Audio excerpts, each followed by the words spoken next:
So hi friends, welcome to our channel. Friends, మనకి government of India కింద పనిచేస్తున్నటువంటి ప్రభుత్వ విద్యుత్ సంస్థ నుంచి పర్మనెంట్ ఆఫీసర్ స్థాయి పోస్టులకి సంబంధించి ఈ యొక్క రిక్రూట్మెంట్ నోటిఫికేషన్ అనేది రిలీజ్ చేయడం జరిగింది.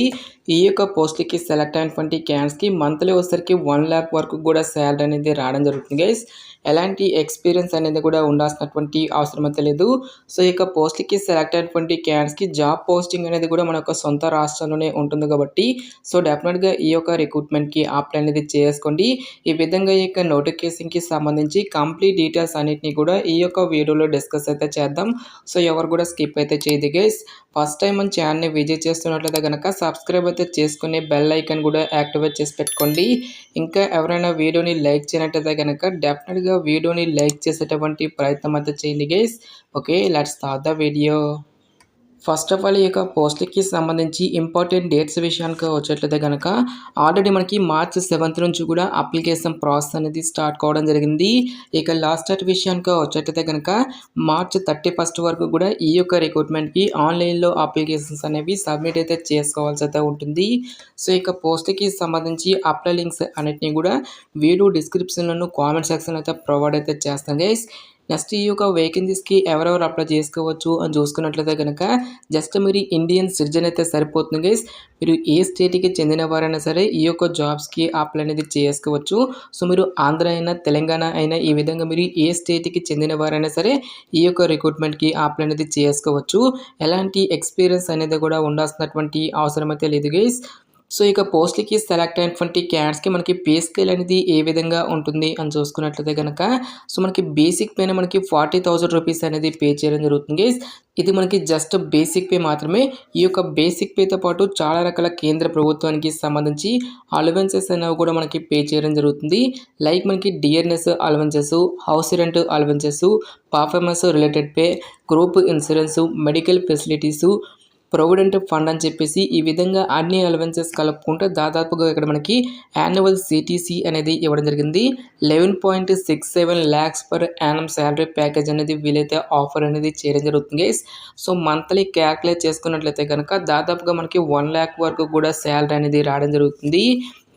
నెక్స్ట్ ఈ యొక్క పోస్ట్లకి సంబంధించి అప్లికేషన్ ప్రాసెస్ విషయానికి వచ్చేట్లయితే కనుక ఓన్లీ ఆన్లైన్లోనే అప్లై చేసుకోవాల్సి అయితే ఉంటుంది.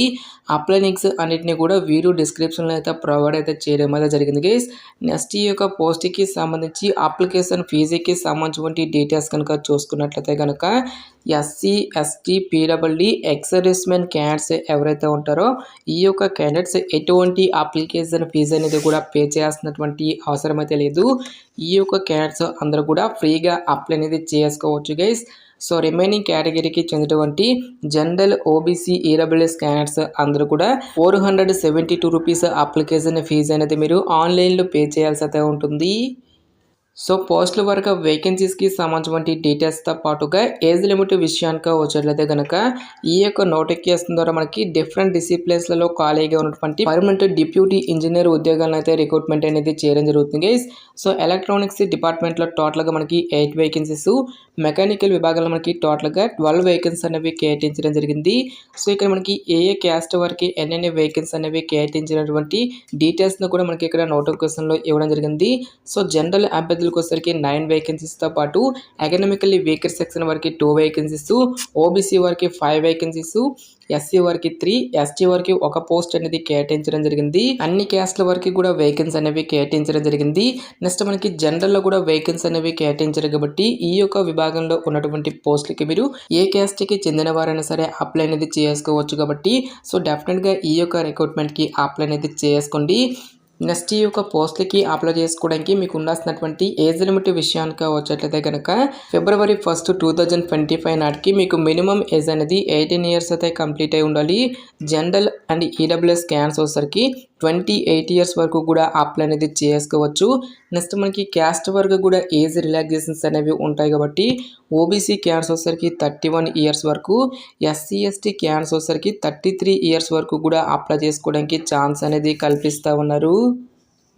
So post work essential educational qualification విద్యా అర్హత విషయానికి వచ్చేట్లయితే కనుక సో ఎలక్ట్రానిక్స్ డిపార్ట్మెంట్లో ఉన్నటువంటి పోస్టులకు వచ్చేసరికి ఎవరైతే electronics and communication, electronics and telecommunication, communication, telecommunication అటువంటి ఈ యొక్క విభాగాలలో ఫస్ట్ క్లాస్లో ఎవరైతే బీఈ ఆర్ బీటెక్ కానీ లేదంటే బీఎస్సీ ఇంజనీరింగ్ అనేది కంప్లీట్ చేసినటువంటి క్యాండిడేట్స్ ఉంటారో వాళ్ళు మాత్రమే ఈ యొక్క జాబ్స్కి అప్లై చేసుకోవాల్సి అయితే ఉంటుంది. నెక్స్ట్ మెకానికల్ డిపార్ట్మెంట్లో ఉన్నటువంటి పోస్టులకి కూడా ఎవరైతే సంబంధిత డిపార్ట్మెంట్లో బీఈ ఆర్ బీటెక్ కానీ బీఎస్సీ ఇంజనీరింగ్ అనేది కంప్లీట్ చేస్తుంటారో వాళ్ళందరూ కూడా ఈ యొక్క జాబ్స్కి అప్లై అనేది చేసుకోవచ్చు. ఎలాంటి ఎక్స్పీరియన్స్ కానీ ఎలాంటి ఎక్స్ట్రా సర్టిఫికేట్స్ అంటూ కూడా మనకి ఏమీ కూడా ఉండాల్సినటువంటి అవసరం అయితే లేదు గైస్.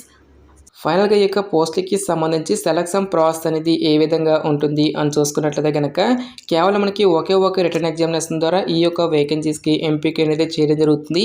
అలాంటి ప్రిలిమ్స్ కానీ ఎటువంటి మెయిన్స్ అంటూ కూడా మనకి ఏమి కూడా కండక్ట్ అయితే చేయరు గైస్. కేవలం మనకి ఒకే ఒక రిటర్న్ ఎగ్జామినేషన్తో పాటు ఇంటర్వ్యూ అనేది కూడా కండక్ట్ చేసేసి ఈ యొక్క వేకెన్సీస్కి ఎంపిక అనేది చేయడం జరుగుతుంది. సో కంప్యూటర్ బేస్డ్ ఎగ్జామినేషన్కి వచ్చేసరికి 85%, మిగిలినటువంటి యొక్క 15% ఆఫ్ మార్క్స్ అనే మనకి ఇంటర్వ్యూకి అయితే కేటాయించడం జరిగింది గైస్. సో టాపిక్స్ కనుక చూసుకున్నట్లయితే కనుక టోటల్గా ఇక్కడ మనకి 2 పార్ట్స్గా మళ్ళీ డివైడ్ అనేది చేయడం జరిగింది. పార్ట్ 1లో మనకి జనరల్ అవేర్నెస్కి రిలేటెడ్గా 15 క్వశ్చన్స్ అనేవి అడగడం జరుగుతుంది. సిలబస్ కనుక చూసుకున్నట్లయితే కనుక general mental ability, aptitude to logical reasoning, analytical comprehension ability, basic numeracy, data interpretation skills and general knowledge అనేటువంటి ఈ యొక్క పర్టికులర్ టాపిక్స్ నుంచి 15 నెంబర్ ఆఫ్ క్వశ్చన్స్ అనేవి మనకి అడగడం జరుగుతుంది. పార్ట్ 2లో మనకి టెక్నికల్కి రిలేటెడ్గా 70 మల్టిపుల్ చాయిస్ క్వశ్చన్స్ అనేవి అడగడం జరుగుతుంది. అంటే మీరు ఏ విభాగంలో అయితే ఒక క్వాలిఫికేషన్ అనేది కంప్లీట్ చేసి ఉంటారో సో ఒక డిసిప్లిన్కి రిలేటెడ్గా మనకి క్వశ్చన్స్ అనేవి అడగడం జరుగుతుంది. ఈచ్ వన్ కరెక్ట్ ఆన్సర్కి ఇక్కడ మనకి 1 మార్క్ అనేది కేటాయిస్తారు. నెక్స్ట్ మనకి నెగిటివ్ మార్కింగ్ అనేది కూడా ఉంటుంది గైస్. సో ఇక్కడ మనకి క్యాస్ట్ వైజ్కి ఇక్కడ మనకి మినిమం క్వాలిఫై మార్క్స్ అనేవి కూడా ఇవ్వడం జరిగింది. జనరల్ ఓబీసీ ఈడబ్ల్యూఎస్ క్యాన్స్ వచ్చేసరికి 35%, ఎస్సీ ఎస్టీ పీడబ్ల్యూడీ క్యాన్స్ వచ్చేసరికి ఓన్లీ 30% ఆఫ్ మార్క్స్ అనేవి తెచ్చుకోవాల్సి అయితే ఉంటుంది. ఎవరైతే ఇక రిటర్న్ ఎగ్జామినేషన్ క్లియర్ చేసినటువంటి క్యాండిడేట్స్కి 1:5 రేషియోలో మనకి ఇంటర్వ్యూ అనేది కూడా కండక్ట్ చేయడం జరుగుతుంది. నెక్స్ట్ మనకి ఎగ్జామినేషన్ సెంటర్స్కి సంబంధించిన డీటెయిల్స్ అన్నిటిని కూడా అఫీషియల్ వెబ్సైట్ అయినటువంటి www.belindia.in అనేటువంటి ఈ యొక్క వెబ్సైట్లో అయితే అనౌన్స్ అనేది చేయడం జరుగుతుంది గైస్. సో ఇక జాబ్ నోటిఫికేషన్ అనేది మనకి ఎక్కడి నుంచి వచ్చింది అని చూసుకున్నట్లయితే కనుక గవర్నమెంట్ ఆఫ్ ఇండియా కింద పనిచేస్తున్నటువంటి భారత్ ఎలక్ట్రానిక్స్ లిమిటెడ్ అనేటువంటి ఈ యొక్క కేంద్ర ప్రభుత్వ సంస్థ నుంచి అఫీషియల్గా రిలీజ్ అయినటువంటి యొక్క పర్మనెంట్ డిప్యూటీ ఇంజనీర్ ఉద్యోగాలకి సంబంధించిన job notification details, interest eligible candidates డెఫినెట్గా ఈ యొక్క రిక్రూట్మెంట్కి అప్లై అనేది చేసుకోండి.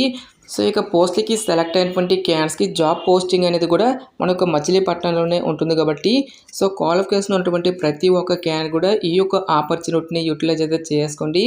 ప్రజెంట్ ఈ యొక్క పోస్టులు అన్నింటినీ కూడా మనకి 5 ఇయర్స్ కాంట్రాక్ట్ బేసిస్లో ఈ యొక్క వేకెన్సీస్ని రిక్రూట్మెంట్ అనేది చేయడం జరుగుతుంది.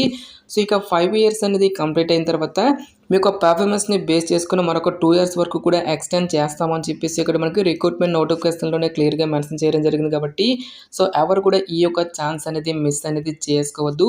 నెక్స్ట్ ఈ యొక్క నోటిఫికేషన్కి సంబంధించిన లింక్స్ అన్నిటినీ కూడా వీడియో డిస్క్రిప్షన్లోను కామెంట్ సెక్షన్లో అయితే ప్రొవైడ్ అయితే చేస్తాను గైస్. ఇంకా ఈ యొక్క నోటిఫికేషన్కి సంబంధించి మీకు ఎటువంటి డౌట్స్ వచ్చినా సరే నాకు కామెంట్ సెక్షన్లో కామెంట్ అయితే చేయండి. ఎటువంటి మరిన్ని జాబ్ అప్డేట్స్ కోసం మన ఛానల్ని సబ్స్క్రైబ్ చేసుకుని బెల్ ఐకాన్ కూడా యాక్టివేట్ చేసి పెట్టుకోండి. సో ఇది ఫ్రెండ్స్ ఇవాల్టి వీడియో. రేపు మరొక మంచి జాబ్ అప్డేట్తో మళ్ళీ మీ ముందుకు రావడం జరుగుతుంది. Thanks for watching this video.